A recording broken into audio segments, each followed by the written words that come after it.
Hello everybody and welcome to Nick Farr's talk about geocaching and alternate reality games.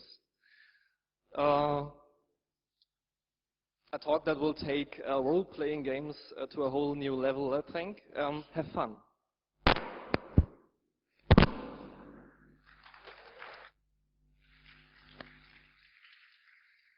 right, thank you very much. Thank you for the introduction. I'm a little late, so I'm just going to jump right into it, and I'm going to present you with this scenario. You've been geocaching in New York City. You find a cache.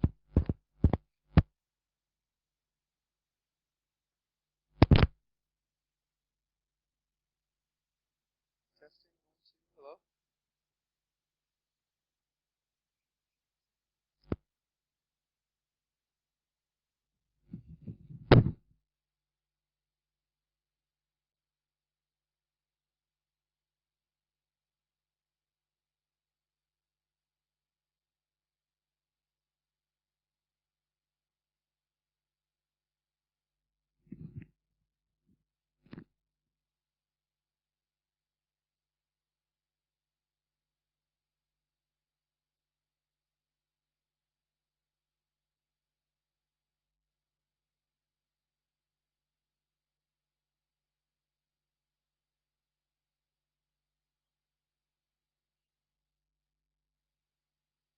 All right, testing, 1, 2, okay.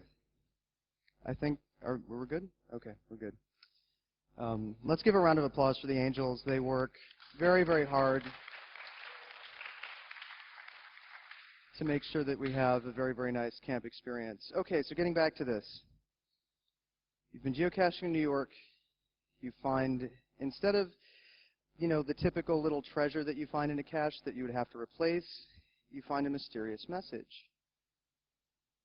The Empire State is in trouble. The answer to the ultimate question of life will provide you support. It's all about location, location, location, and what's behind the signs of the times, even if they are really old. Please help me. There's a great deal in it for you if you can find me.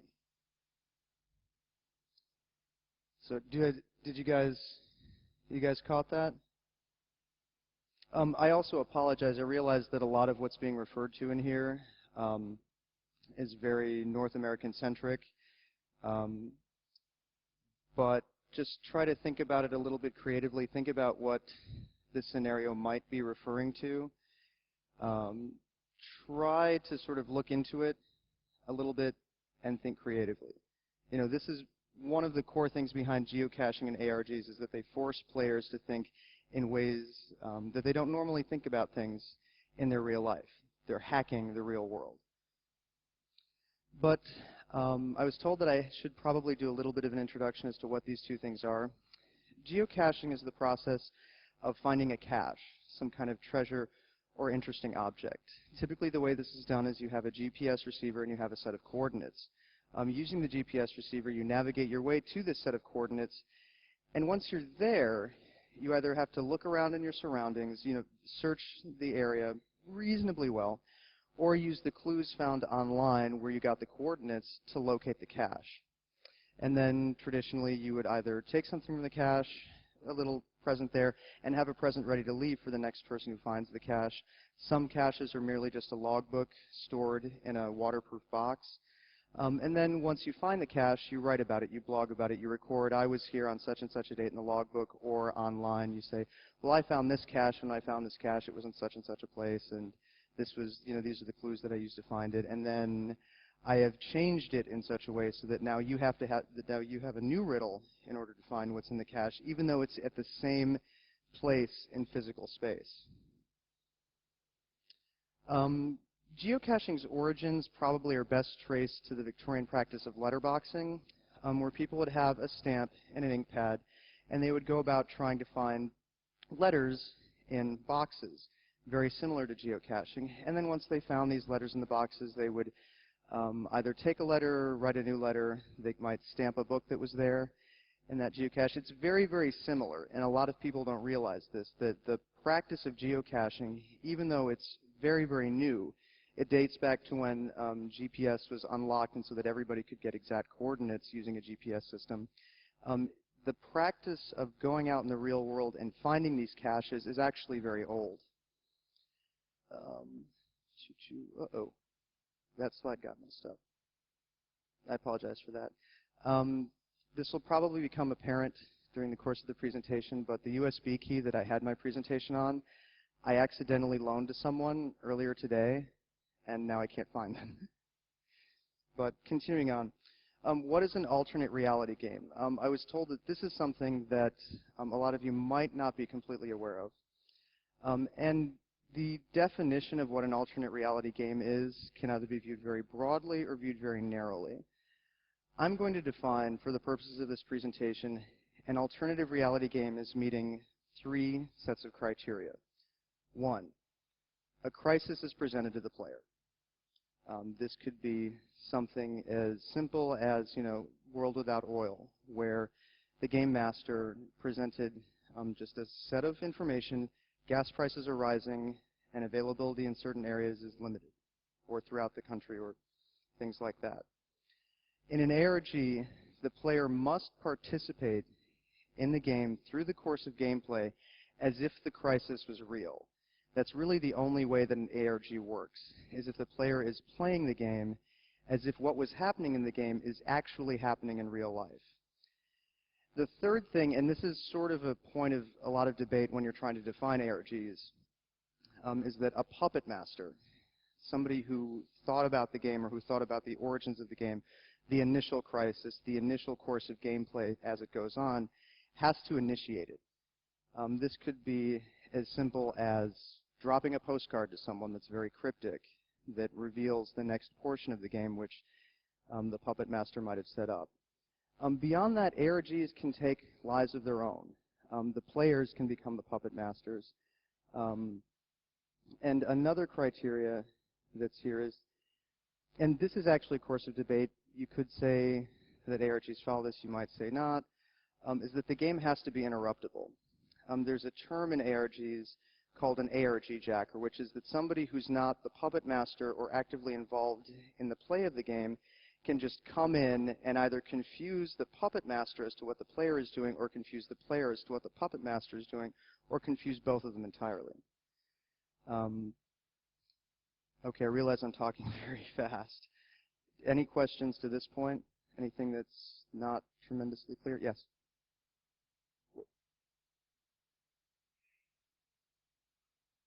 Hmm? Okay.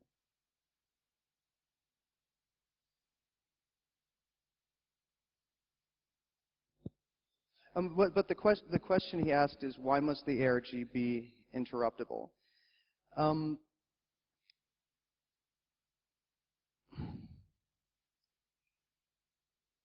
It's taking place in a reality that the puppet master and the player are voluntarily taking place in.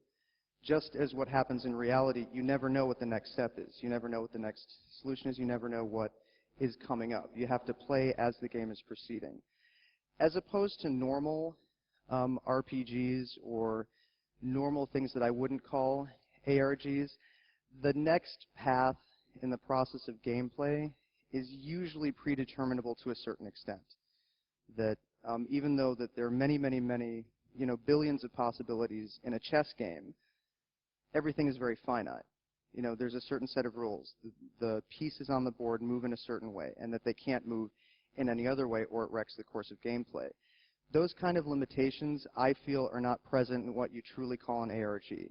That for it to really be called an alternative reality game, other things in reality that are outside of the scope of gameplay can very, very easily interrupt what's going on in the game at any one given time. One of the most common examples of this is a player proceeding through a rabbit hole down a path that the puppet master never intended. That they take the clue and they use that clue, and the player may think they've solved the riddle and is anticipating the next step in the game, or anticipating the next sort of move that the puppet master will take place, but the puppet master has never anticipated the solution that the player has come up with and has to improvise. That's the nature of reality. You never know what the next step is because possibilities are truly infinite in what I call true reality. Does that mostly answer your question? Okay. There was another question over here. Was there? Yes, Corey. I was just thinking about some of the possibilities with a game like that that would allow control of a system could be There's a lot of echo in the room. Could you speak a little more slowly and clearly, please? perhaps if you bring in a control of a navigation system through FM signals, you can manipulate the driver of the game as an analogy along your path. And that could be one game aspect that could be fun. And that's actually, it's kind of skipping ahead in the talk, but if you actually manage to hijack as an outside player the player's navigation system or the player's ability to find the coordinates that you lay out for him, yeah, that's exactly a kind of interruption, but that's skipping 2 or 3 steps ahead, which I'll get to. Huh? Okay. All right. Going back to the scenario, which you all should have had for those of you who just came in late, just take a moment, read it, think about it for a second. This is something that you found in a geocache when you were expecting something else. It's a message. Instead of a little treasure, instead of a logbook, you find only a message. And this is what it says. What could it possibly mean? Go ahead, anybody out in the audience. What immediately comes to mind? If you were out there geocaching, you've gone to coordinates, what could you think this message might mean? Go ahead. What? Okay. It's about location. There's the answer to the ultimate question of life, which for people who have read The Hitchhiker's Guide to the Galaxy is 42, and the word times is capitalized. Is there perhaps a intersection of 42nd Street and Broadway? Or was that Times Square? Oh, okay, so go look in Times Square behind old signs. Okay, that's one potential solution. Does somebody have another? Oh, come on, somebody has to. Any crazy random thing.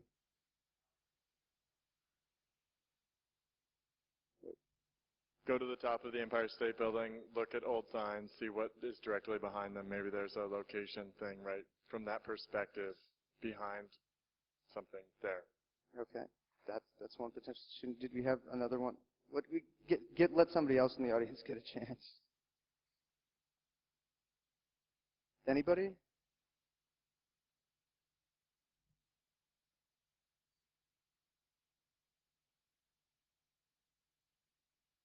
I would probably look for the newspaper, the New York Times, and their signs, and I don't know, look what's behind those signs. Okay. Just to sort of lead you through it a little bit, why would let's just assume that the Empire State refers to the Empire State Building. I'm just going to give you that as a gift. Knowing that we're talking about the Empire State Building, knowing that the answer to the ultimate question of life is 42, how in the context of a building would 42 provide you support? Yes, exactly. That's what it is. The second part of this is that it's referring to the 42nd floor of the Empire State Building.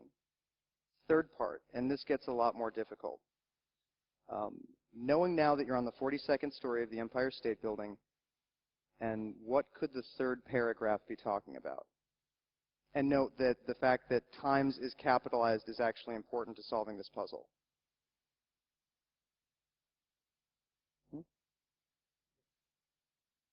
Perhaps a room? Explain a little. A room in the 42nd floor where I have to go. Okay, you're on the 42nd floor of the Empire State Building. What are you looking for?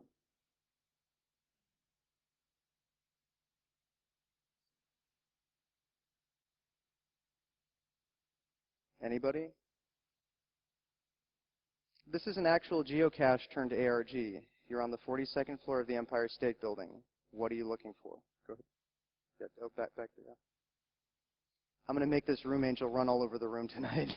Yeah, not that I've ever been to the 42nd floor of the Empire State Building, but maybe there's like a placard of an old cover of Time magazine, and maybe behind this there's something. You're on the right track. Note, the Times is capitalized. Okay, Bree put that one together. You're looking for something involving the New York Times. Mm-hmm. Now, why would the New York Times randomly be on the 42nd floor of the Empire State Building? Knowing that you're looking for the New York Times, 42nd floor, Empire State Building. Yes, that's it. What's your... No, what he said was that you're looking for a vending machine. I mean, you notice how slowly we're piecing together parts of the puzzle. You're looking for what's behind a vending machine for the New York Times on the 42nd floor of the Empire State Building. The fourth one, and I'm just going to give this away in the interest of time. Please help me. There's a great deal in it for you if you can find me. I actually discovered this geocache just randomly on a trip to New York. And somehow over the course of an afternoon, I managed to piece this together. This was actually a plant by a leasing agent trying to encourage people to look at office space on the 42nd floor of the Empire State Building. I mean, talk about, you've got this cryptic puzzle and you think you've got it all figured out, and then you see this sign and it says for lease, and you call the number. So automatically you're thinking, oh, this is some kind of, now I know the next piece of the puzzle, like, I'm on the game, the hunt is on. And then the lady answers, she's like, what are you doing on the 42nd floor of the Empire State? Oh, you found my puzzle! Yes, we have excellent office space into it. And I was like,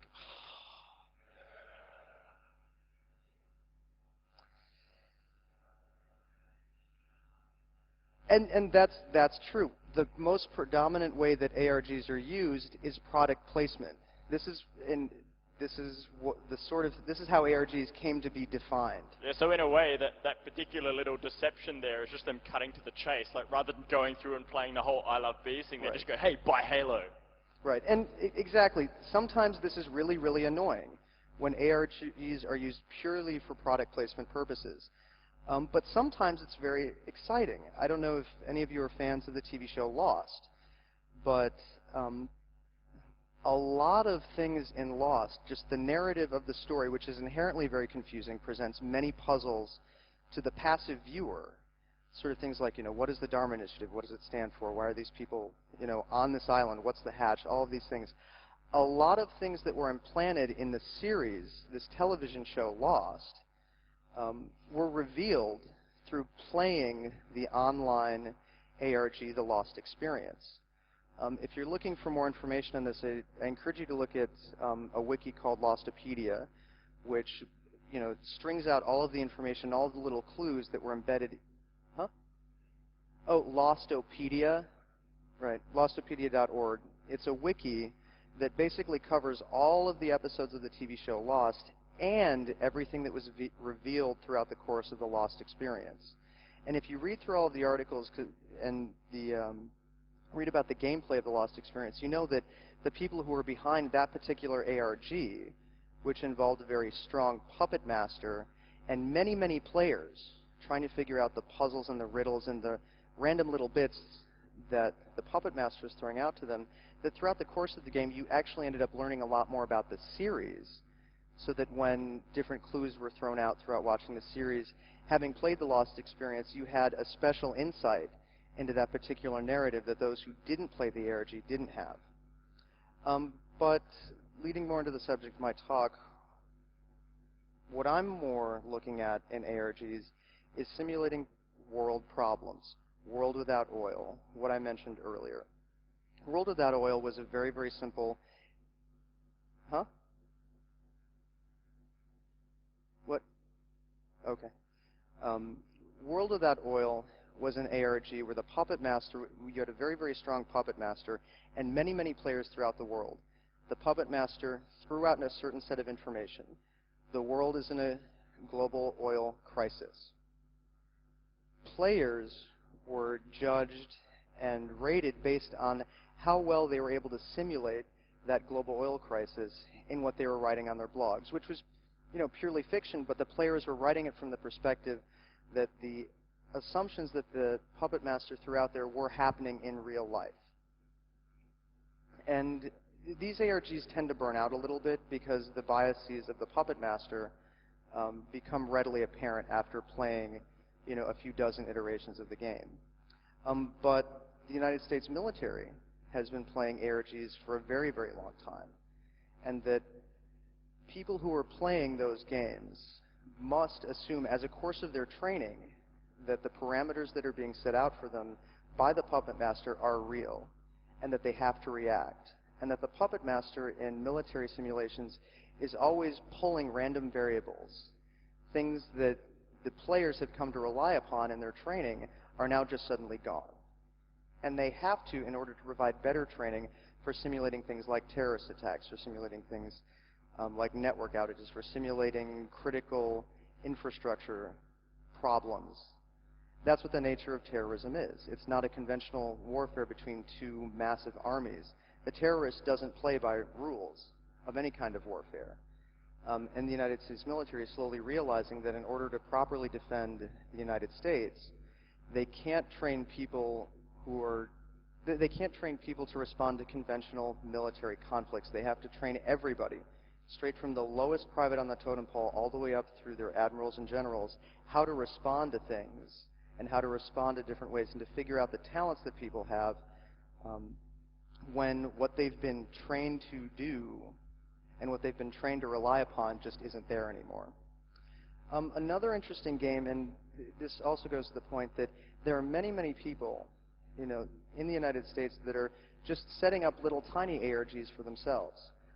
One of my favorite ones, and you really have to do a lot of Google searching about this, was a game that a couple of friends and associates of mine played in Detroit, where they were on a city block and they all voluntarily agreed to turn off the entire power grid for their block and pretend as if the entire city of Detroit had gone out.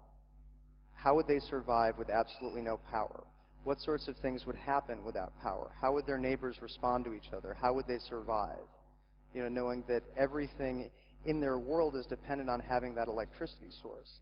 And even though the game was fairly limited in scope, people learned a lot about how dependent they were upon power. Living for a week without electricity is a very, very difficult thing to do.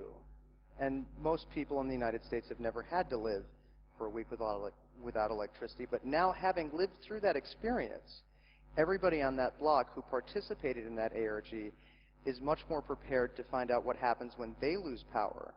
And they've been thinking about all of the other ways in their life. I mean, obviously, they couldn't turn off the power at their work. They couldn't turn off the power at the grocery store. They couldn't turn off the power in all the other facets of their life. But while they were playing the ARG, they had to pretend what would happen if.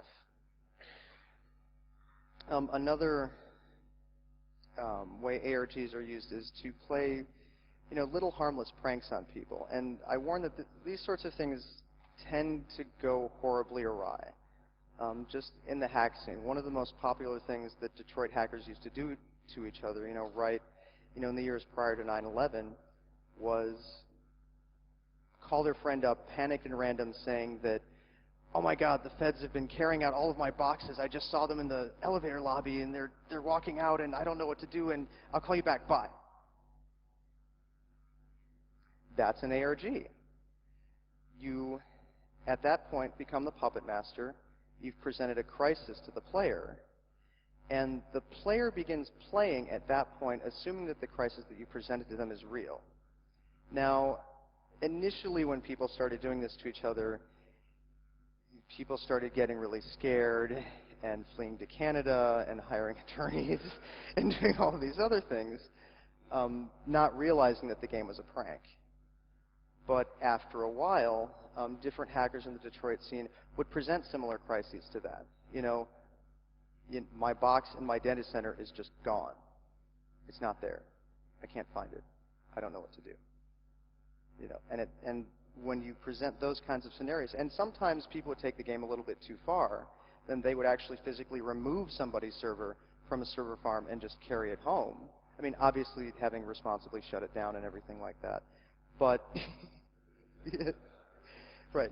But no, and knowing that something like this could happen, it forces the people involved to figure out what would they do in the event that that actually happened. And while you might say, okay, well, that's not technically an ARG, that really predates the concept, it's not really gameplay, you're just actually screwing with somebody. Okay, That's true. But this is one way that ARGs are used. And another thing, a lot of ARGs, people will start thinking that it's a prank and just ignore it and lose out on an entire gameplay narrative that somebody had elaborately constructed for them.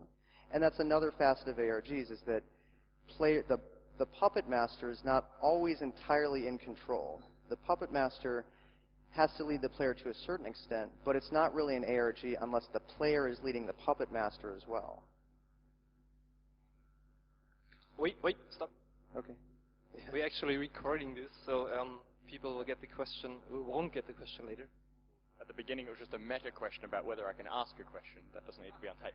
But since I'm now asking the question anyway, I don't know if this is going to go into the topic of what you're talking about, but one thing I'm really curious about, especially with games like World Without Oil, where the interaction required by the players is really quite complicated as to which beliefs they have to suspend.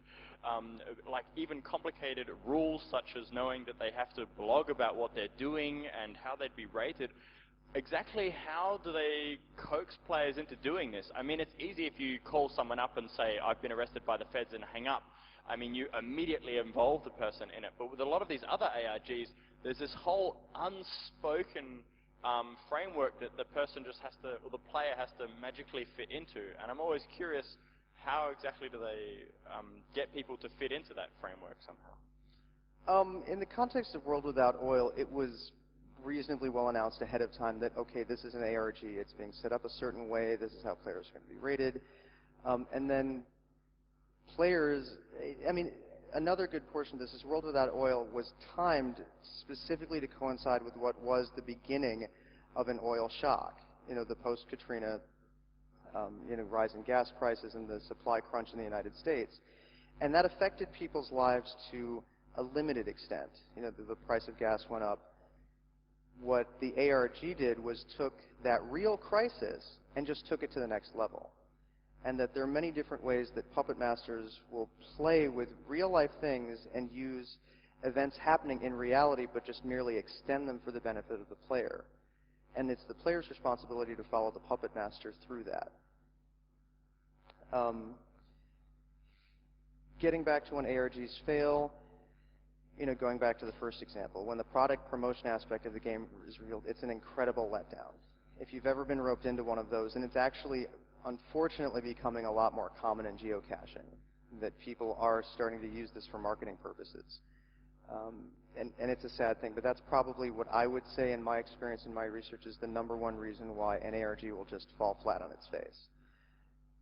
Second reason why ARGs tend to fail is that the puppet master is either completely overwhelmed, that the player is coming up with solutions and permutations to solutions to the puzzle that the puppet master has presented to them that the puppet master is not prepared to process.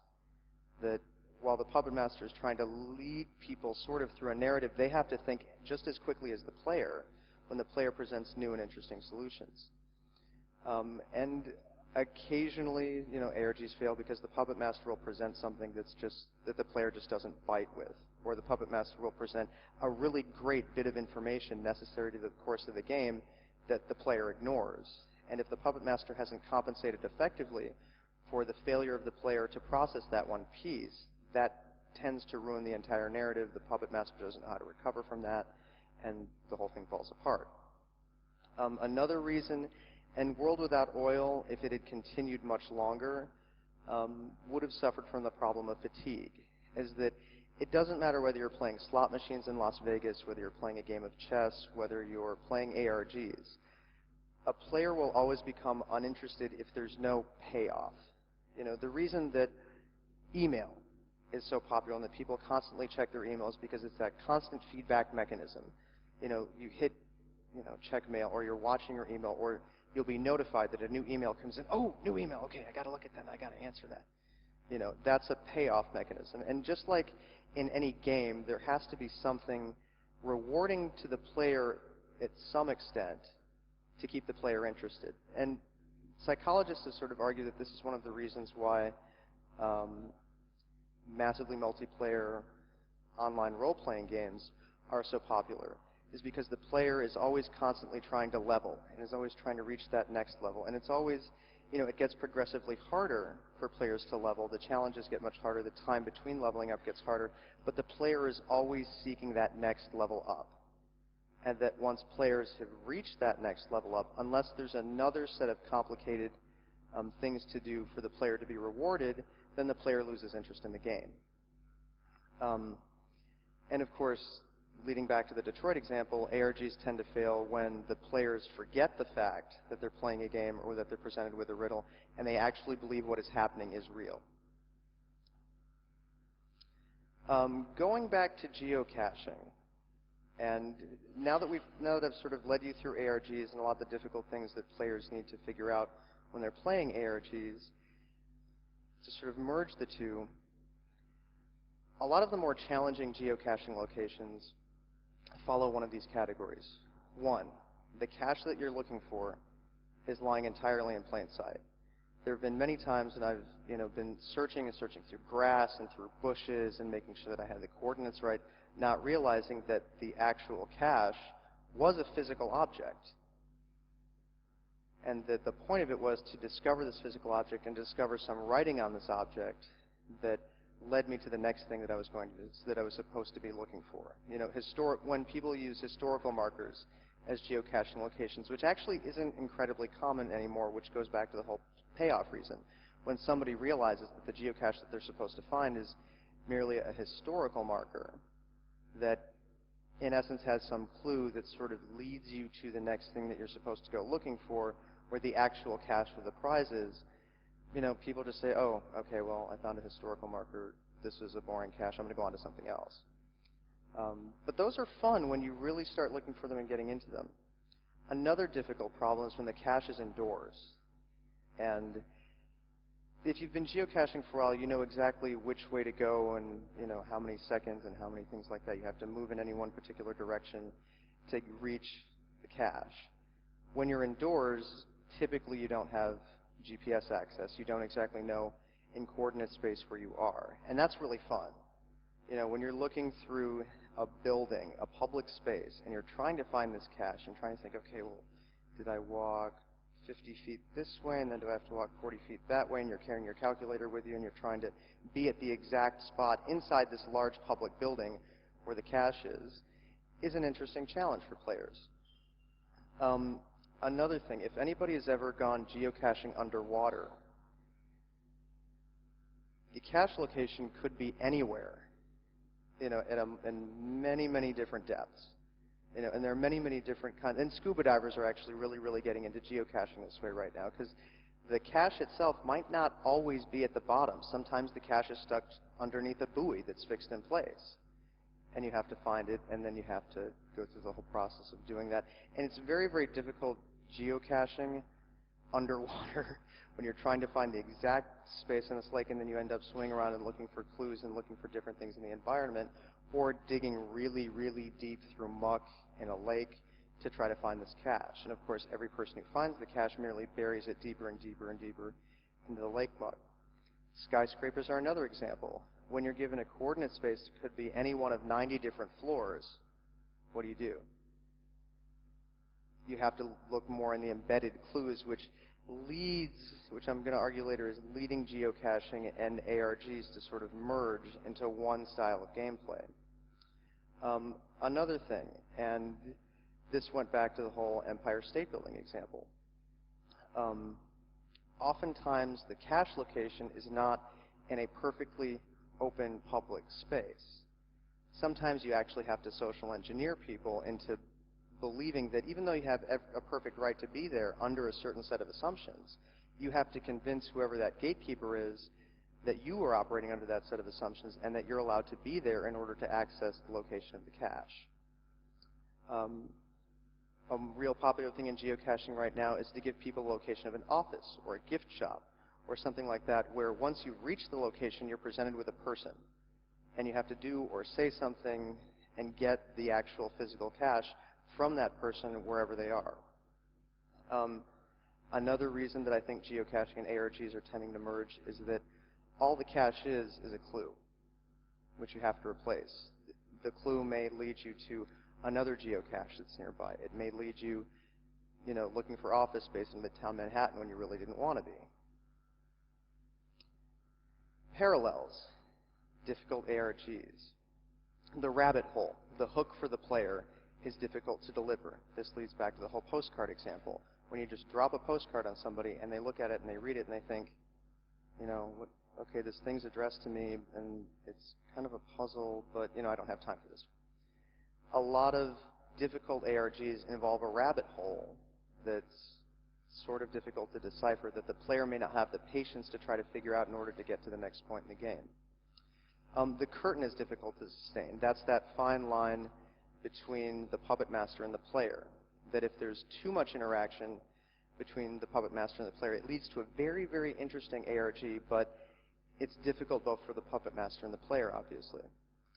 The most difficult ARGs, but the most rewarding ones, are ones where players have different pieces of the puzzle. And that even though all of the players in that ARG are trying to reach some kind of common goal first, or trying to reach the attention or the solution that the puppet master envisioned first, nobody can solve the puzzle without pieces, some or all of the pieces that the puppet master has given to all of the different players. ARGs that encourage cooperation among players are very, very difficult because it's often really, really hard to get people who are locked in such a competition to find the solution to a particular puzzle, one, to realize that they can't solve the puzzle without the other pieces that the puppet master has presented, and two, if they do realize that they need other players, that involves a whole other level of gameplay where the players are sort of gaming each other to, one, gain the information that they need from that player without revealing the information that they have. That leads to very, very interesting things that require more game theory background to really, really get into. The game involves multidisciplinary processes. You may be presented with a cryptographic message over email that is the rabbit hole for a particular game. It might be a Vigenère cipher, something that's very easy to decipher, but when you find that puzzle, it leads you to something mechanical that you might not have any interaction with. That the puzzle is taking you in the next step to solve and continue on with the game is some mechanical problem that the puppet master has laid out for you, or some kind of literary illusion that may not be readily apparent to you. And unless you're aware with the literature at hand, it's difficult for you to understand, well, okay, what is this? You might Google it, but if it's not a very commonly used phrase, then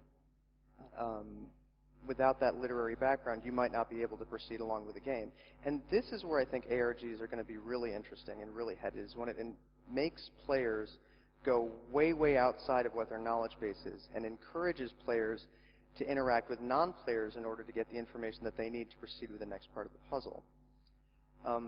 Really cool ARGs are ones where players will inherit the role of the puppet master in games with other players, and that in solving riddles in a particular way, they're actually creating new problems that enhance the narrative of the ARG for other players.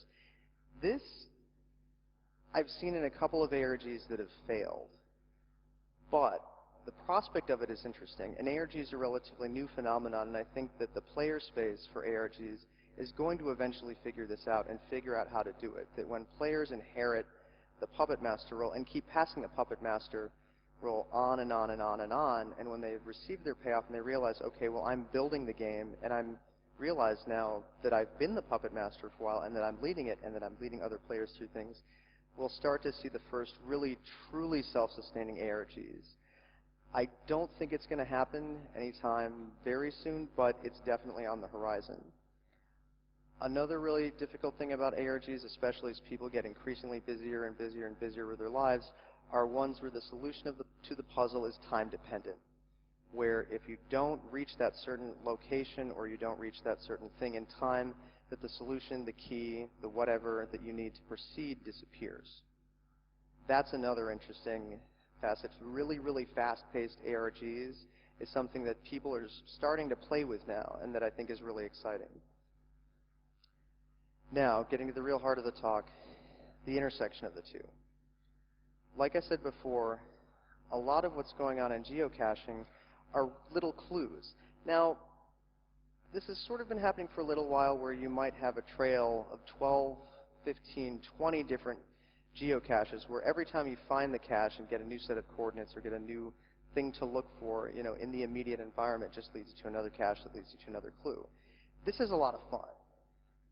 But in a lot of ways, it's also an ARG, because the riddles embedded in the clues that you find in the cache require the player to think critically, to think a lot of all of the different permutations that are going on in that particular physical space that they may have never visited before. And as well, ARGs, as they proceed and mature, are relying on things like Google Maps for scoping out the territory before you actually head out there to see if the particular location that you're looking for is even physically accessible, what kinds of things you need. I can imagine an ARG that requires a player to climb mountains, scuba dive, social engineer their way into buildings that they may not have a truly legitimate reason to be in, but are nonetheless public spaces. Both ARGs and geocaching are in some way taking place in the real world somehow. Even though a lot of ARGs are played exclusively online and are thrown out there with parameters that exist solely online, the players can't really compete with other players unless they're pulling in physical details or inventing physical details that are plausible with what's going on in the real world. Another thing about geocaching and ARG, and when you talk to a game theorist, they can say that, really, geocaching could be viewed sort of as a puzzle, that a player is presented with a location, and once they arrive at that location, they have to find the cache, and that there's some challenge involved in that somehow. The same thing with ARGs. ARGs can be viewed merely as a series of puzzles that a puppet master is throwing out there and either rating players on or allowing certain players to proceed as they solve different puzzles. The true nature of whether it's a puzzle or a game, you might view as a semantic argument, but when you really look into the difference between puzzles and games, you can see that ARGs and geocaching could be viewed as either or both. And I think that's where I'm at. What am I at for time? You've got about 3 minutes. Okay. One of the things that a lot of people don't realize, even the players in these games as they're playing it, is that they're making humans interact in a lot of ways that they might not reach each other before. That even though the internet is leveling a lot of boundaries that exist in the real world, like class and race and things like that, nobody knows who you are. What the color of your skin is, where you come from, when you're on the internet. Players interacting in an ARG or geocachers who are interacting with each other through the course of a geocache might come from completely different backgrounds. The barriers to entry to gameplay and to advanced gameplay for both geocaching and ARGs is very, very low. You can get GPS receivers for $25, which I think, I don't know what they cost in Europe, but the prices of those units that used to be very, very expensive are increasingly getting cheaper and cheaper and cheaper. In addition, a lot of people are recycling those GPS units that a lot of people have had a lot of fun with geocaching and have upgraded their model, donate their fully functional GPS unit to somebody else. I mean, this is another popular thing that's happening more in, I want to say Baltimore. I might not have the city right, where the geocaching group in Baltimore are donating their old GPS units to people who live in more urban areas who might not be able to afford them, who are also getting into geocaching. The process of finding your way to a perfectly public space, that's within a certain radius of your house is typically free. It's typically free or very, very low. That, if the local geocaching is only a few blocks away from your subway station, you can have an entire afternoon of fun, for a $1.25 train ride. Both geocaching and ARGs typically rely on players going somewhere or interacting with people that they wouldn't otherwise meet. That geocaching just in your neighborhood, in your comfort zone, the area between your work, the area where your friends live, the area where your house is, gets kind of boring. A lot of geocachers, once they've explored all of the different caches in their city and laid out different caches for other geocachers, think, well, I'm going to travel to this brand new city where I don't know exactly where everything is, where I don't know what the local terminology and where the local slang is and what the local clues embedded in these geocaches are, and I'm going to go to this brand new place that seems to have a really active geocaching scene, they go there. It's probably not a tourist destination. It's probably not someplace that they'd ever visit in their lives, but they're going there and they're interacting with humans, even if it's just a simple interaction as buying a coffee at a coffee shop. There are many, many different shades of gray in the interactions where you get a sense of the local culture in a lot of the different places. You know, buying a coffee in Germany is a lot different than buying a coffee in Michigan, which might be different from buying a coffee in California. But the fact that people are traveling to pursue their geocaching habit further proves the fact that geocaching and ARGs are making people interact in ways that I can't see them as having interacted in the course of other types of games that have been throughout history. Geocaching is global, ARGs are global. You know, there are many geocachers that go right clear around to the other side of the earth to find the intersection of two major geographical points, you know, two numbers and a string of zeros, even if it's just a bunch of trees in the middle of nowhere. But the fact that they've gone to the effort to get to that point means that they've interacted with these humans that they might not have interacted with, and most likely wouldn't have ever dreamed of interacting with, just to get to that particular point on the planet that represents that particular set of numbers. And that is my last slide. Oh, no, it's not. It's been a very, very long weekend, and I need to get to questions. I think I've actually covered all of these.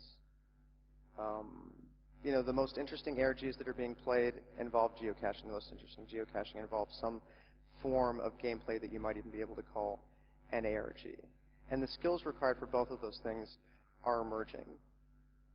Now, I have to really breeze through this one. Both geocaching and ARGs force players to interact with the world in ways that they don't interact with the world at their work, with their families, going throughout the course of their hobbies. They make people think critically. They make people hack their environment. Players learn more about their world. Players meet new people. Future problems are best simulated in chaotic environments. And both geocaching and ARGs present a chaotic environment to the player. If you're trying to, a geocache may be behind some place that's raining. It might be behind some place that has different seasonal elements. It might be behind, you know, some place that might not have existed. The cache might still be there, but the clues involved in the cache might not exist there anymore. And future problems, if they're going to be solved, if people are going to survive in sort of a post-climactic or a post-crisis or a post-terrorist attack world, people who have been playing these games, people who have been adapting to their environments and interacting with it in their environments in unconventional ways are definitely going to have an edge over those who don't. And I'm going to throw that out there, hoping that people ask me more questions about that. I wanted to leave a lot more time for questions at the end, so now I'm going to make the room angel get up and start running around again. Okay, do I have any questions? I know I've talked extremely fast. I've probably lost some people.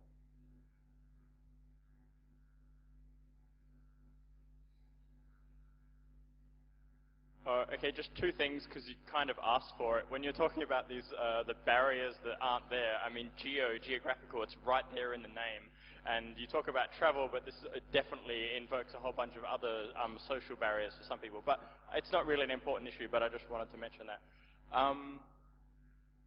Oh yeah, and the thing I was just wondering, also the other asked for it kind of idea, exactly how does becoming dependent on a military-run positioning system and large services, large commercial services like Google Maps, necessarily prepare you for a climactic situation? These are things that are very likely going to go away. I mean, even the European GPS replacement has the option to just turn itself off for consumers if anything really bad happens. Like, they don't want the terrorists to know where they are, so the entire European GPS system goes away. So these are things that are dangerous to rely on. I mean, a lot of people who haven't done a lot of geocaching or who have done what I might even consider low-quality geocaching. The fun in geocaching is not finding your way to that particular set of coordinates, but finding the cache once you get to that particular set of coordinates. You know, you're not going to have a resolution to where, you know, you point your machine like this and the cache is staring at you in the face from below. The geocaching, really fun geocaching, involves players interacting within the real world in ways that they wouldn't otherwise interact with the world were they not looking for something. I mean, of course, there are exceptions, police detectives, people who scope out and collect information on various different areas and who are looking for a lot of these clues, employ a lot of the same skills that geocachers are developing as they're looking for more and more difficult caches to find. But dependence on these services I don't think is critical to gameplay. Yes, you probably couldn't geocache unless you had that particular set of coordinates that leads you to where you were supposed to be. And yes, you know, what if the GPS system just disappeared in a way? But that's not the point. The point is that people who are partaking in these games are much more well adapted to dealing with crises, particularly because they've had the experience of looking for things in their environment, interacting with things in their environment, interacting with other people, and figuring out, you know, going back to ARGs and figuring out, you know, what is this person doing? You know, most human interaction is very, very well plotted out in advance. You know, once you've been at a job for 2 weeks, you know what your boss is going to say. You know what your boss is going to do. You know what he's going to be angry about. If you've been a boss, you know which employees are not the best employees. You know which employees you can count on. Most things in reality that people deal with on a daily basis are reasonably predictable. Nothing in a really good ARG is reasonably predictable in the same way that things in reality are reasonably predictable. Does that mostly answer your question? Okay.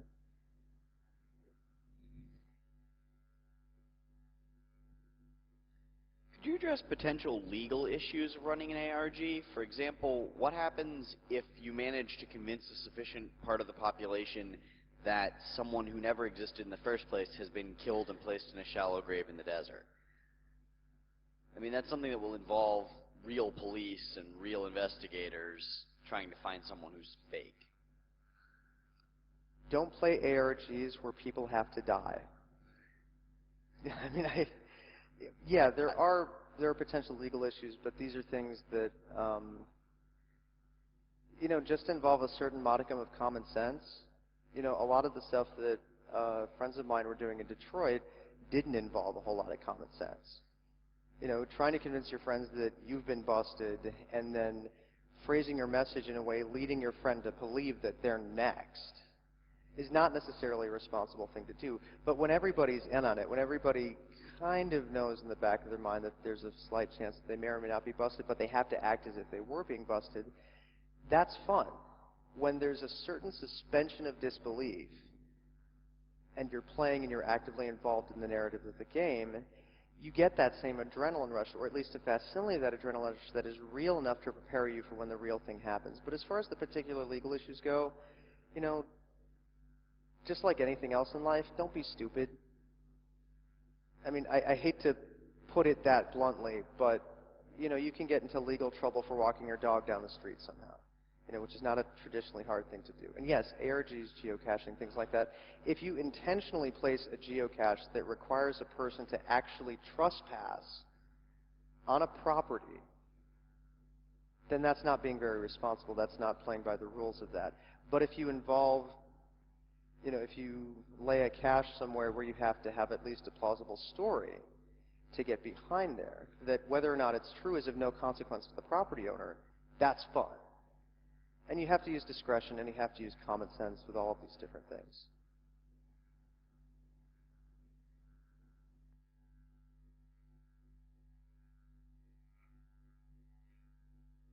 So, thank you. I have to apologize. I didn't inform me about in the web about you, and probably you could give us some of your background and what are you doing, especially in this topic.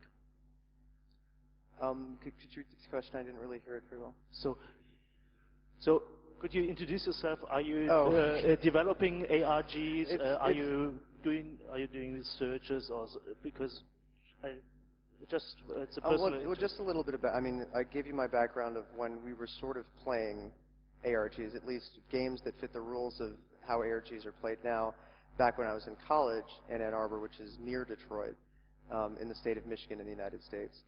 But my background, my undergraduate degree is in sociology, and a lot of sociological theory can be applied to examining the course of gameplay for ARGs and geocaching and different things like that. Just how geocaching is forcing people of different colors, of different races, of different backgrounds. And I hate to say this, and I might sound like a really arrogant American in saying this, but in the post-9/11 world in the United States, we're becoming a much more increasingly fractured society.